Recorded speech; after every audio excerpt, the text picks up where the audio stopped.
Share ko lang yung paano ako nakarating ng UK. Yung unang dating ko dito, from Hong Kong to UK, sinama ako ng amo ko galing Hong Kong, papuntang Scotland. Tapos pagdating sa Scotland, sabi ng amo ko magstay kami ng isang buwan doon. Pero bago pa ang lahat ng yon, unang kontrata ko sa amo ko, which is 2 years. Mabait sila, wala akong naging problema. Isa lang ang anak nila. Tapos nung naging 2 na yung anak nila, kalbaryo na sa akin. Kasi nagbago yung ugali ng amo ko, yung babaeng amo ko.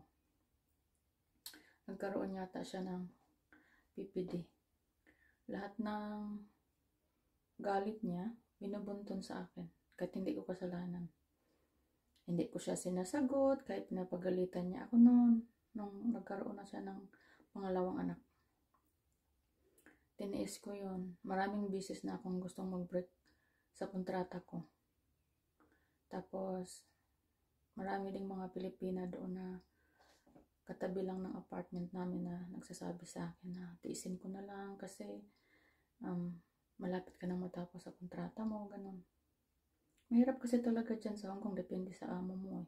Maswerte ka na kung mabait. Tapos madamot pa sila. Wala kang wifi. Hindi mo alam kung pwede kang manood ng TV kasi walang permission. So sa buong kontrata ko doon, na almost 3 years yata ako doon sa kanila. Walang TV.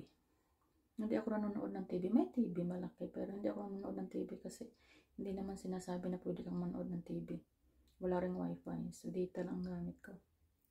Tapos nung sinama na nila ako dito sa UK, nag-isip na ako na opportunity ko na makaalis sa kanila kasi maraming beses na akong gustong umalis eh. Gustong lumayas. Tapos nung nandito na kami, wala naman akong balak na umalis kaagad kasi isang buwan kami dito eh. Plano ko na umalis ako matapos na yung isang buwan para hindi sila mahirapan kahit papaano nang walang katulong. Eh ang nangyayari eh, yung amo kong babae, araw-araw kami umaalis noon nung dyan na kami sa Scotland. Araw-araw kami umaalis. So siyempre nakakapagod. Tapos wala akong pagkain. Alam mo ba yun? Kung ano yung tira nilang pagkain na which is noodles. Tapos yung may soup lang na. Basta noodles, tira. Tira lang, hindi marami, hindi nakakabusog. Yun yung pagkain ko pagdating namin ng Scotland. Kasi siyempre dito, pounds eh. Magkano lang yung sa Hong Kong dollar. Ang layo, di ba? So nang dumating ako dito ay talagang gutom ako. Siguro naka 3 days pa lang yata o 5 days kami noon dito. Sabi ko hindi ko na to kaya. Tapos dumating pa yung time na nagalit siya kasi yung 2 alaga ko, araw-araw kami umaalis. Pagdating namin ng bahay, siya mag-aalaga ng panganay, ako mag-aalaga ng pangalawa. Iyak yun ng iyak yung bata kasi hindi pa naka-adjust sa time difference yung bata. So, ang bata pagod. Nagalit siya sa bata. Ayaw niya pagalitan yung bata. Ang ginawa niya, ako yung pinagalitan niya. Yung binoy-boy niya. Ano bang tawag ng Tagalog? Ano bang gitumboy ba? Sabi niya sa akin. Alam mo bang hindi ka makakarating dito kung hindi dahil sa amin? Bakit hindi mo ginagawa ang trabaho mo? Sabi gano'n. Sabi ko, ano bang ginawa ko sa'yo? Ano bang ginawa kong trabaho dito? Nag-aalaga ako ng bata. Oh. Tapos iniwan niya yung bata doon. Iyak ng iyak. Lumabas siya, pinagalitan niya ako kasi sabi niya, ano yung rason niya? Yung alaga ako kasi hindi pa natutulog. Gusto niya matulog na yung bata. Paano matutulog yung bata? Iyak ng iyak yung panganay niya. First time ko siyang sinagot doon sa buong kontrata ko sa kanila. Sabi ko sa kanya, ginagawa ko ng maayos ang trabaho ko. wala akong ginawang mali dito. At nakarating ako dito dahil sa inyo, dahil kailangan nyo ang serbisyo ko. Ganun ang sinabi ko sa kanya. Tumahimik siya. Wala nang pinagalitan niya ako, hindi na ako gumalaw sa apartment na inupahan namin. Hindi na ako naglinis. Talagang patigasan na hanggang maghapon kasi kaming dalawa lang yung naiiwan. Kasi yung amo kong lalaki, nagtatrabaho yun araw-araw sa Scotland kasi doon siya na-assign. Tapos yun, lumayas ako. Kinabukasan nun, umalis pa rin kami. So, parang wala lang nangyari. Pero nung kinagabihan, nag-impake na ako. Luckily, may sister-in-law ako sa London.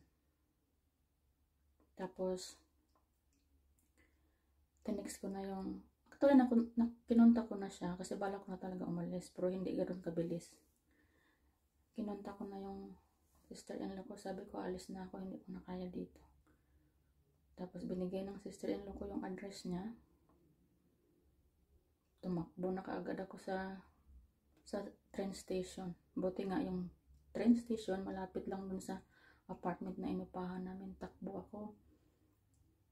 Tapos sumakay ako ng train. Muntik pa akong maiwan ng train. Dahil sa dami ng train, Edinburgh baga, sa Edinburgh yung Edinburgh is malaki. Ang daming train. Hindi ko alam. First time kong sumakay ng train dito sa UK no. Ang laki pa ng binayad ko kasi on the spot siya. Hindi siya booking. 100 plus pounds yun. Magkano yun sa atin? Laki na nun. Tapos, kasi may baon akong pera. Kasi nakaplano na nga May baon akong pera. So, sumakay ako ng train. Nung malapit na yung alis ng train ko, sabi ko nasaan na kayo ang train ko. Kasi sa takot ko, baka maiwan ako at mahuli ako ng amo ko. Pahuli pa ako ng pulis, di ba? Tapos yun, hindi na ako nahiya sa gwardiya. Di bali nang hindi ko maintindihan yung British accent niya. I-Scottish pa naman yun. Iba din yun. Pumunta ako doon sa gwardiya. Sa mga nagbabantay doon sa mga alis na train. Takbo ako sa kanya. Sabi niya. Tinuro niya. Ang daming train doon nakapila ha. Tapos yung train ko pala nasa kabila. Ayun sabi niya. Nandun yung train mo. Takbo ako kasi ilang minuto na lang. Pag-apa ko ng train. Ay siya umalis. Sabi ko, ay Diyos ko, salamat. Talagang, sabi ko sa sarili ko, hindi na nila ako mahuli. At ilang oras yun from Scotland to London? 4 hours yata? 4 hours? Or, yung ganun lang yata, 4 hours. Hindi naman yata umabot ng 6 hours. Basta, ang takot ko talaga. Kahit ngayon, pag naisip ko yung, hindi ako natatakot sa amo ko, natatakot ako maiwan ng train. Ang malang bayad nun. Tapos yun, pagdating naman ng station, doon sa London, binigay ko, nakalimutan ko yung station. Hindi ko malala kung King Cross yun. Tapos, binigay ko yung address doon sa taxi driver, kasi taxi lang Hindi ko naman alam. So, sumakay ako ng taxi. Binigay ko lang yung address. Walang tanong-tanong yung taxi driver. Takbo siya. Tapos, inatid niya ako doon sa bahay ng amo naman na pinagtatrabaho anong time na yun ng sister-in-law ko. Tapos, ang binayaran ko naman sa taxi, 100 plus pounds din. Ang mahal kasi ang layo. Tapos yun, pagkatapos ng visa ko, kasi 6 months lang, so naging TNT na ako. Tapos yun, sabi ng mga kaibigan, sabi na, uy, bakit hindi ka maghanap ng foreigner? Ganun. Naghanap naman ako. Yun lang.